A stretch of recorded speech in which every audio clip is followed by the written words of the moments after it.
اعوذ باللہ من الشیطان الرجیم، بسم اللہ الرحمن الرحیم۔ علامہ صاحب السلام علیکم۔ وعلیکم السلام ورحمۃ اللہ وبرکاتہ۔ مولانا صاحب، آپ ماشاء اللہ عرصہ دراز سے دین کا علم پڑھا رہے ہیں، خود بھی دین کا علوم آپ نے حاصل کیے، آپ بہت سارے بچوں کو آپ جو ہے تعلیم دے رہے ہیں، اس کے علاوہ آپ کے بہت سارے رفائی کام بھی ہیں۔ میرے ذہن میں ویسے ایک سوال تھا، ہمارے پرنسپل صاحب دینی علوم تو شاید اتنا نہ جانتے ہوں، لیکن دنیاوی علوم کے حوالے سے اپنے سبجیکٹ میں M A English master degree, میں بھی دنیاوی علوم پڑھانے یعنی خود بھی اس کی اسٹڈی کی، بچوں کو بھی پڑھا رہا ہوں۔ میرے ذہن میں ایک سوال آ رہا ہے کہ عرصہ دراز سے یہ دین کا علم تو چل رہا ہے، لیکن دنیاوی علوم میں جدت آتی گئی، کمپیوٹر کا علم آ گیا، نیٹ کا علم ہے، مختلف جو ہے نا باٹنی کا علم ہے، کیمسٹری کا علم ہے، میتھ کا علم ہے۔ میں پوچھنا یہ چاہ رہا ہوں کہ اب دنیاوی علوم حاصل کرنا آسان ہے بچوں کے لیے یا دینی علوم حاصل کرنا آسان ہے؟ اس میں تھوڑی سی وضاحت کریں۔ بسم اللہ الرحمن الرحیم۔ ہمارے بہت ہی قابل احترام پرنسپل تبسم جاوید صاحب اور یہ نیاز احمد فاروقی صاحب میرے پاس آج تشریف لائے ہیں، تو انہوں نے ایک دو سوال کرنے تھے، تو اس وجہ سے ہم لوگ بیٹھے ہیں۔ تو ماشاء صاحب کا سوال ہے کہ دینی محنت زیادہ آسان ہے یا دنیاوی محنت زیادہ آسان ہے؟ ماشاء صاحب جو ہیں کہ اس کے دو رخ ہیں۔ ایک یہ ہے کہ یعنی یہ جو فنون ہمارے لیے وضع کیے گئے ہیں، مدارس میں جو فنون رکھے گئے ہیں یا اسکول یونیورسٹیوں میں جو سبجیکٹ رکھے گئے ہیں، ان کا بنفس ہی پڑھنے کی بات ہے، ایک بات یہ ہے، تو وہ شوق کی باتیں ہیں۔ اب یہ ہے کہ جن لوگوں کو جس فن کا زیادہ شوق ہوتا ہے، اس کا حاصل کرنا، اس کا سمجھنا زیادہ آسان ہوتا ہے۔ تو جن لوگوں کو دینی علوم کا شوق ہے، ان کو وہی سمجھنا زیادہ آسان ہوتا ہے، اور اسی طرح جن لوگوں کو دیگر سکول کے جو دنیاوی تعلیم ہے، اس کے جس سبجیکٹ کے ساتھ اس کا تعلق ہوتا ہے یا اس کی طبیعت مانتی ہے، اس کے ساتھ لگے تو اس کو وہ زیادہ آسان ہوتا ہے۔ لیکن دوسرا اس سوال کا رخ یہ ہے، دوسرا سوال کا یہ رخ یہ ہے کہ مثال کے طور پر دنیا نے ایجادات کیے ہیں، سائنسدانوں نے ایجادات کیے ہیں، نئی ٹیکنالوجی بنایا ہے، اور جیسے ابھی جہاز بنایا ہے اور میزائل بنایا ہیں، اسی طرح کیمرے بنایا ہیں اور گاڑیاں بنائی ہے، اب یہاں تک کہ موبائل فون بنایا ہے جو کہ ایک دنیا سے دوسری دنیا تک باتیں ٹرانسفر کرتا ہے۔ ایک یہ محنت ہے، اور دوسرا محنت یہ ہے کہ علماء کرام کا ہے کہ وہ کہتے ہیں جو ہیں کیا نام ہے کہ مرنے کے بعد جنت ہے، جہنم ہے، اور اللہ کی ذات ہیں، اور قبر میں عذاب ثواب ہیں، اور قبر کے بعد ایک عالم برزخی زندگی ہے موت کے بعد، پھر فرشتے ہیں، وہ سارا یہ ایک محنت ہے، ٹھیک ہے جی۔ تو ان دونوں محنتوں میں میرا اپنے تجربے کے مطابق یہ ہے کہ یہ جو دینی محنت ہے نا، یہ مشکل ہے، اور دنیاوی جو ہے محنت ہے یہ آسان ہے۔ یہ جو دنیا کے اوپر آج تک جنہوں نے محنت کی ہے اور محنت کر کے دنیا کو ایک ٹیکنالوجی کی دنیا میں تبدیل کیا ہے، دنیا کو ایک ٹیکنالوجی دنیا میں تبدیل کیا ہے، اور یہ محنت جو ہے نا آسان ہے، اور یہ جو علماء کرام یا انبیاء نے جو محنت کی ہے یہ آسان ہے۔ اس کے پہلے میرے پاس دو دلیلیں ہیں۔ یہ تو ایک دعویٰ ہے، سمجھ میں اس دائر بات، ہر دعوے کے اوپر دلیل ہو تو پھر یہ ہے کہ بات مضبوط ہوتی ہے۔ اب دیکھیں کہ انبیاء علیہ الصلوۃ والسلام نے یعنی ہر اس محنت کے اوپر زور نہیں دیا یا اس کو نہیں سکھایا یا اس پر ٹائم ضائع نہیں کی جو کہ بات والے کر سکتے ہیں۔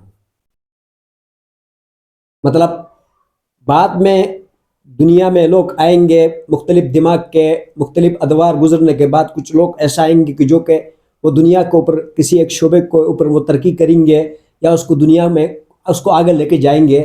تو جب ان کو پتہ تھا کہ یہ دنیا والے کر سکتے ہیں تو ایسے کام انبیاء نے کرنے کا بھی نہیں کہا، اس کے اوپر محنت بھی نہیں کیا، لیکن ایسے کام کے اوپر انہوں نے محنت کیا کہ جو کہ بعد میں کوئی کر ہی نہیں سکتا اور اس کا وجود دکھا بھی نہیں سکتا، اس کے اوپر محنت کیا۔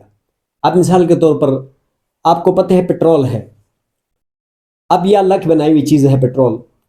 اب اسی پیٹرول کے اوپر لوگوں نے غور و فکر کیا کہ اس سے کیا کچھ ہم فائدہ حاصل کر سکتے ہیں، تو اس میں گاڑیوں میں ڈالو، جہازوں میں ڈالو، اس کوالٹی کا ڈالو، یہ کر دو وہ کر دو تو یہ ہو جائے گا وہ ہو جائے گا، دماغ کی کھلیوں نے اس پہ کام کرنا شروع کر دی۔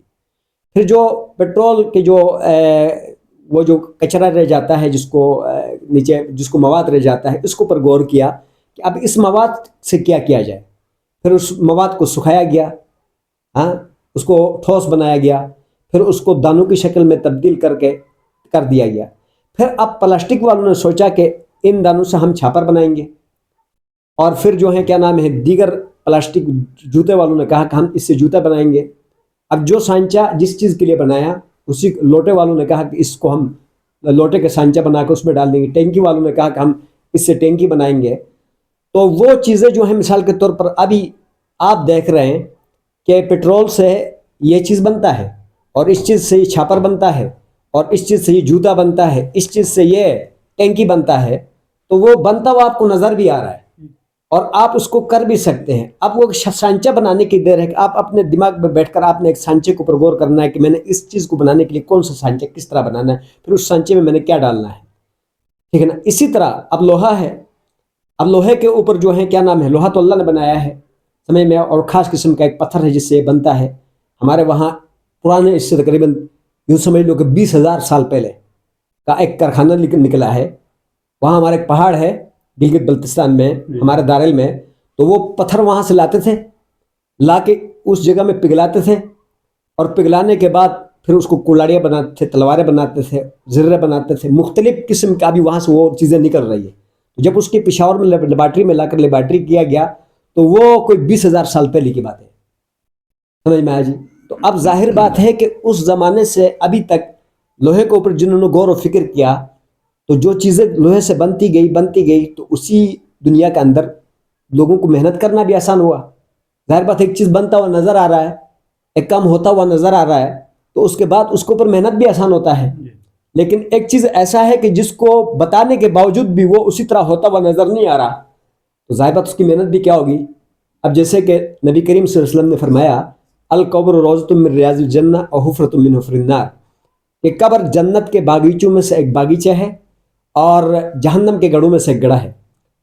اب ہم جب اس حدیث کو سامنے رکھ کر اگر کوئی قبر کو کھول کر ہم اندر دیکھیں، مردہ ایسی پڑا ہوتا ہے، تھوڑا اور ٹائم گزرے دیکھے تو کیڑے لگے ہوتے ہیں، کوئی اور زمانہ تھوڑا دیکھے تو وہ گوشت بھی ختم ہوا ہوتا ہے، ہڈیاں نظر آتی، ایک زمانے کے بعد دیکھو تو وہ ہڈیاں بھی ختم ہوئی ہوتی ہے، وہ جو ہے نا قبر جو ہے نا مٹی پتھروں سے بھرا پڑتا ہے، تو کوئی جو ہے نا جہنم اور جنت نظر نہیں آتا۔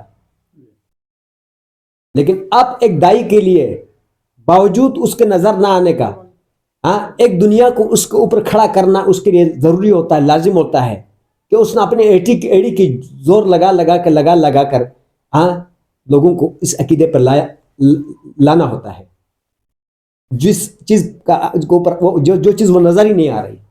آپ ابھی فیصلہ کریں کہ وہ محنت زیادہ آسان ہے یا یہ محنت زیادہ آسان ہے۔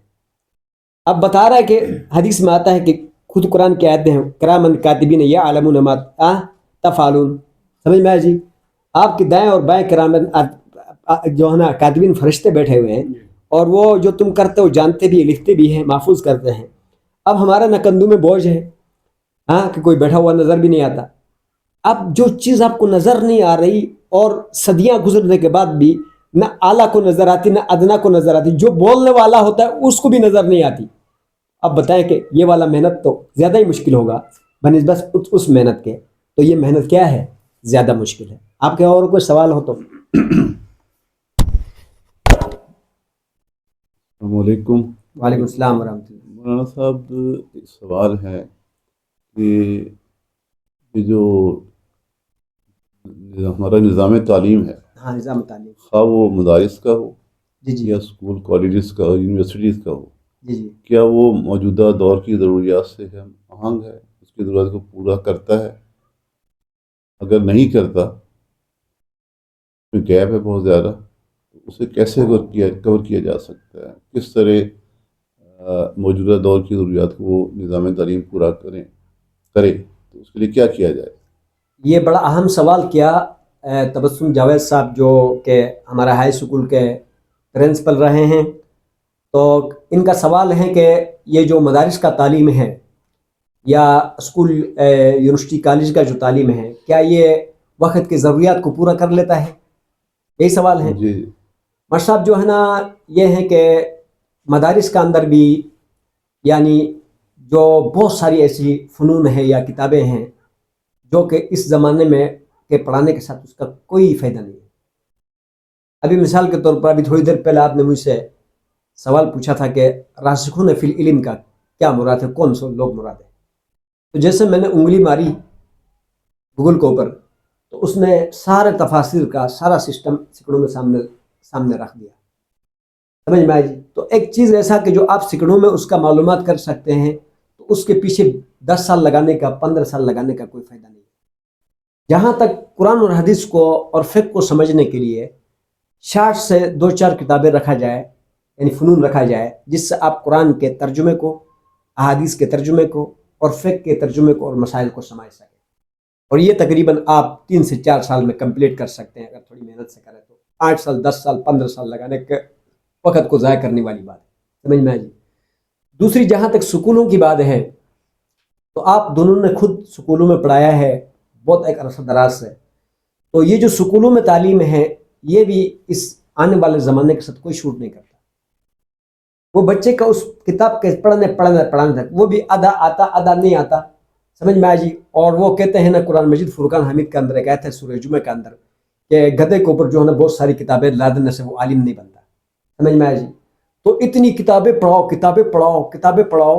ہاں اور کتابوں میں کیا ہے وہ الفاظ ہی ہے. اس کتاب کا اندر نہ کوئی ٹیکنالوجی سکھانے کی کوئی بات ہے، نہ اس کتاب کا اندر کوئی دنیا کے جو ہے کیا نام ہے ایسی یعنی نظریات سکھائے جاتے ہیں کہ وہ آگے جا کر کسی کاروبار میں کسی نئے آنے والے وقت میں کسی ایک ایسے اقدام کو اٹھائے کہ جو ملک کے لیے ایک سرمایہ بنے. سمجھ میں آ جی. تو خواہ مخواہ ٹیچروں کے اوپر بھی عذاب ہیں اور پڑھنے والے کے اوپر بھی عذاب ہے. سمجھ میں آ جی. دوسری بات یہ ہے کہ ایسے غیر ضروری زبانوں کے اوپر زور لگایا جا رہا ہے کہ انگلش کے اوپر اتنا. اگر انگلش میں نا بھی یہ بچہ ہے میں نے یہ فیصلہ کیا ہے کہ میٹرک کے بعد میں اس کو ایک ایسے انگلش ملک بھیج دوں کہ وہاں 1 سال لگا کر نہ انگلش سیکھ کر آ جائے. تو 1 سال اگر وہ یہ جائے گا تو ظاہر بات بچے جلدی اٹھا لیتے ہیں، ٹھیک ہے نا. تو وہ 1 سال میں جو ہے اس نے انگلش سیکھ کے آ گیا تو پھر مجھے ابھی وہاں پر انگلش سکھانے کے لیے جو ہے نا اپنے ساری جائیداد یا اپنے ساری چیزیں خرچ کرنے کی ضرورت ہے. سمجھ میں آئی. تو اس کو لسان تک بھی محدود نہ کیا جائے اس تعلیم کو، سکول والا تعلیم کو، اور اس کی کتابوں تک بھی محدود نہ کیا جائے، بلکہ یہ جو تعلیم کو آگے بڑھانے والے لوگ ہیں جو کہ آپ لوگ تو چلو ایک مجبور محض نہ جو آپ کو دیں گے وہی پڑھائیں گے، لیکن جو پیچھے سے جو اس سلیبس کو فالو کرنے والے لوگ ہیں، آگے چلانے والے لوگ ہیں، جو اس نظام کو ڈیل کرنے والے لوگ ہیں، اور وہ کیا ہوتا ہے آگے ڈائریکٹریٹ جو ہوتا ہے، ڈائریکٹریٹ ہوتا ہے نا ایجوکیشن سینٹر جو منسٹری آف ایجوکیشن، اس کو چاہیے کہ جو ہے کیا نام ہے کہ ہم جو ہے نا ایسا تعلیم یعنی سکول والا تعلیم، یونیورسٹی کالج والے تعلیم کہ باہر دنیا سے یا یہ ہے کہ خود اپنے سائنسدانوں کو یا اپنے پڑھے لکھوں کو اکٹھا کر کے اس پہ غور کرے کہ اس کا اندر وہ تعلیم لے کر آئے جو کہ وقت کی ضرورت کو پورا کر سکے. کیا خیال ہے جی؟